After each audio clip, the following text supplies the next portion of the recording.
A palavra de Deus nos diz em Hebreus capítulo 12, versículo 1, portanto também nós, visto que temos a rodear-nos tão grande nuvem de testemunhas, livremo-nos de todo o peso e do pecado que tão firmemente se apega a nós e corramos com perseverança a carreira que nos está proposta.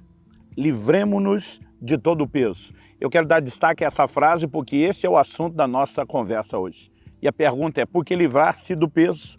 Porque o peso atrapalha a corrida e nós precisamos correr com perseverança a carreira que nos está proposta. Nos próximos minutos, nós vamos conversar a respeito dessa importante advertência bíblica. Fique comigo.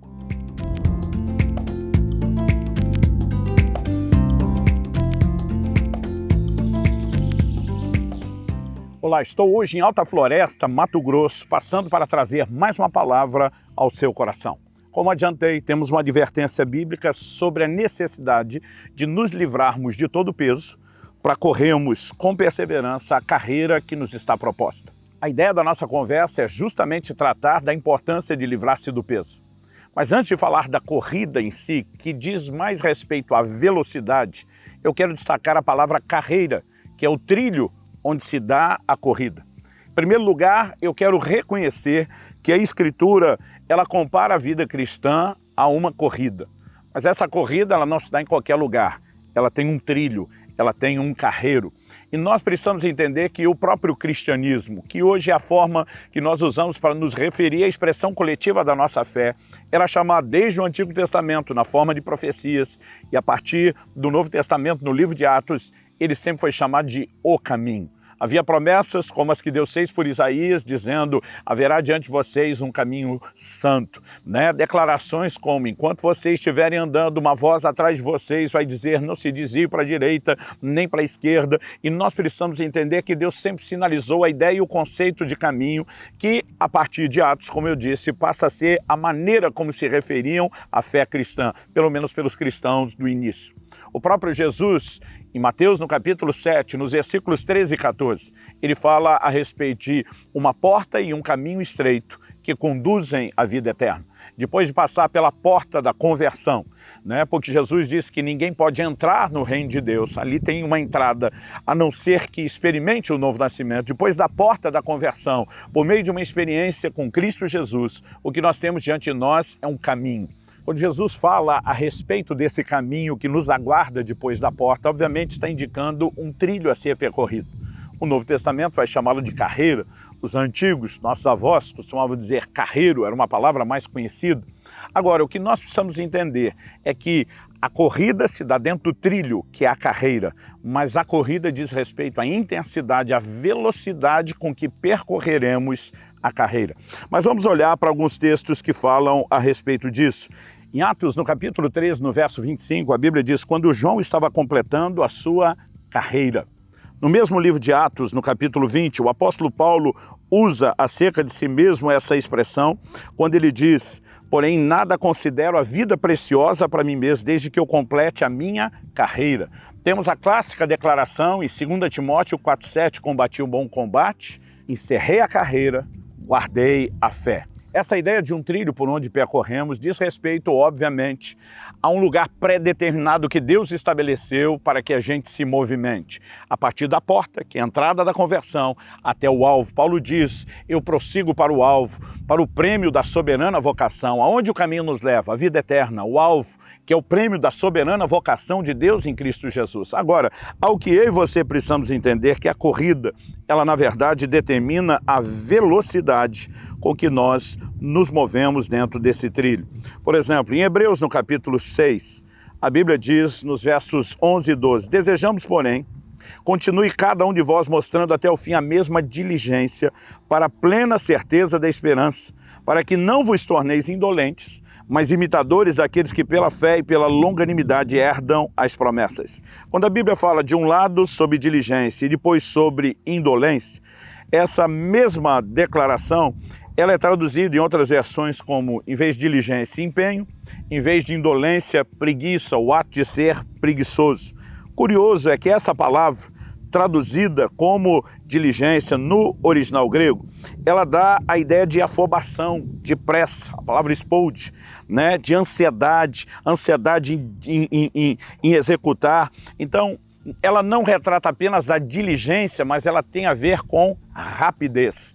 Tanto fala de dedicação, como fala de uma intensidade. Por outro lado, no jogo de palavra, quando ele fala sobre não nos tornarmos indolentes, a palavra traduzida do original grego nutros, ela é lento, moroso, preguiçoso. Também significa falta de dedicação, mas tanto um aspecto como o outro é apresentado a partir da perspectiva de há velocidade ou não há velocidade. Ou seja, Deus não nos chamou apenas para que a gente se conserve dentro do trilho. Deus não nos chamou apenas para estarmos em movimento. Passamos pela porta, estamos caminhando rumo ao alvo, mas Ele espera de nós intensidade na hora de nos movermos nesse caminho. E sim, a vida cristã, ela é comparada a uma corrida, e essa corrida precisa acontecer dentro do trilho. Em 2 de Pedro, no capítulo 1 e no versículo 5, nós de novo recebemos uma exortação bíblica para que a gente possa se dedicar. A Escritura diz assim: por isso mesmo, reunindo toda a vossa diligência. De novo, a expressão diligência aparece aqui como afobação, pressa, né? Ela fala de velocidade juntamente com a ideia de dedicação. Então, eu quero chamar a sua atenção para o fato de que Deus espera que a gente não apenas se mova no caminho, mas para que a gente corra no caminho. Segundo lugar, há uma ideia bíblica de que nós precisamos correr para vencer. Em 1 Coríntios 9, de 24 a 27, a Bíblia diz: vocês não sabem que os que correm no estádio, todos na verdade correm, mas só um leva o prêmio? Corram de tal maneira que ganhem o prêmio. Ele usa a comparação dos Jogos Olímpicos, que já vinham desde o Império Grego e continuava no Romano. Ele diz, na corrida, todos estão correndo. Ele diz, mas só um, o vencedor, o que correr mais, vai ganhar o prêmio. Ele diz, corram de tal maneira que vocês ganhem o prêmio. Na verdade, aqui a Bíblia não está trazendo a ideia de que nós vamos disputar uns com os outros, mas que cada um deve correr dando o melhor de si. Isso significa empenho, mas isso significa também velocidade. Na sequência, Paulo diz, todo atleta em tudo se domina. Aqueles para alcançar uma coroa corruptível, nós, porém, a incorruptível. Assim corro também eu, não sem meta. Assim luto, não como discernindo golpes no ar, mas esmurro meu corpo e o reduzo à escravidão, para que, tendo pregado a outros, não venha eu mesmo a ser desqualificado. Paulo usa novamente essa linguagem para falar da forma como nós vamos viver a vida cristã. Então eu quero destacar, corra para vencer. Mas entenda, não é vencer os outros, é vencer aquilo que te impede. Porque de acordo com o livro do Apocalipse, todos podemos ser vencedores. O tempo todo, de forma generalizada, a Bíblia está dizendo ao que vencer, dependendo da tradução, ao vencedor. Então, diferente da corrida no estádio, nós não disputamos com os outros, mas com aquilo que tenta nos impedir. Agora, quando falamos disso, precisamos voltar à ideia inicial. A Bíblia fala de livrar-se de todo o peso para que a gente possa correr. Imagine na antiguidade, a época onde esses textos foram escritos, um guerreiro, por exemplo, saía da batalha, numa corrida, fosse em fuga ou para dar algum tipo de notícia. Se ele tivesse com armadura, com muita coisa para carregar, a corrida não se desenvolveria da forma adequada. Era necessário livrar-se de uma bagagem extra. Até hoje, os corredores, são beneficiados pela tecnologia que melhora a qualidade, em termos de leveza do tênis, da roupa que usa. Eles precisam do mínimo de peso para que haja o maior rendimento. E esse princípio é comparado à vida espiritual. Em Atos, no capítulo 27, no verso 18, quando o navio onde Paulo está, que depois vai acabar naufragando e eles vão parar na ilha de Malta, quando ele está ainda a perigo de ir a pique, mas antes do naufrágio, eles decidem jogar toda a carga fora. Naquele momento, a carga deixou de ser importante porque era um risco à vida deles. E sempre a ideia de livrar-se do peso, ela é para que algum tipo de jornada possa ser concluída. Em 1 Timóteo, no capítulo 5, no verso 16, Paulo fala a respeito daquelas viúvas que têm filhos ou netos que deveriam cuidar delas para que a igreja não se sobrecarregue. Nenhum tipo de sobrecarga, de excesso de peso é sábio na perspectiva bíblica e nem tampouco na corrida cristã. Mas para finalizarmos a ideia de livrar-se do peso, nós podemos falar a respeito dos tipos de peso. Em Apocalipse, no capítulo 2, nos versos 24 e 25, o Senhor Jesus, se dirigindo à igreja de Tiatira, ele diz o seguinte, não porei outra carga sobre vocês. Então somente conservem o que vocês têm até que eu venha. Essa expressão carga significa peso. Então ele está dizendo, vocês já têm um peso que tem que carregar, eu não vou pôr outro. Em outras palavras, a Escritura está nos mostrando que há pesos essenciais, mas há pesos desnecessários. Deus diz, o que está aí eu também não estou removendo, porque vocês precisam carregar. Mas um outro desnecessário eu não vou colocar. Em Gálatas, no capítulo 6, nós vemos exatamente essa mesma ideia sendo abordada. A Escritura diz, levem as cargas uns dos outros, e assim estarão cumprindo a lei de Cristo. Quando a palavra de Deus fala a respeito dessas cargas que nós vamos ajudar os outros a carregar e não a se livrar, ela está falando de cargas essenciais.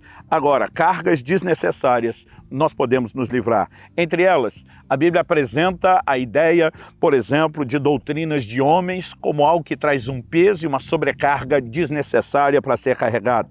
A mesma ideia é vista em relacionamentos que são apresentados como desgastantes. Por exemplo, em 1 Tessalonicenses, no capítulo 2, no versículo 9, o apóstolo Paulo fala do esforço dele para que ele não fosse pesado sobre ninguém. Aqui ele está falando de não se aproveitar financeiramente e ele usa essa expressão, para que eu não fosse pesado sobre ninguém. A mesma declaração é vista em 2 aos Tessalonicenses, capítulo 3, no verso 8, quando ele fala de como ele trabalhou para que não fosse pesado sobre ninguém. Há pessoas que abusam dos relacionamentos e acabam se tornando um peso e um peso desnecessário que não precisamos carregar. A Bíblia nos mostra até mesmo a ideia de um trabalho excessivo, como os apóstolos delegando aos diáconos. Livre-se do peso. Não é apenas o pecado, mas todo o peso que te sobrecarrega, você deve livrar-se dele para correr bem e correr depressa.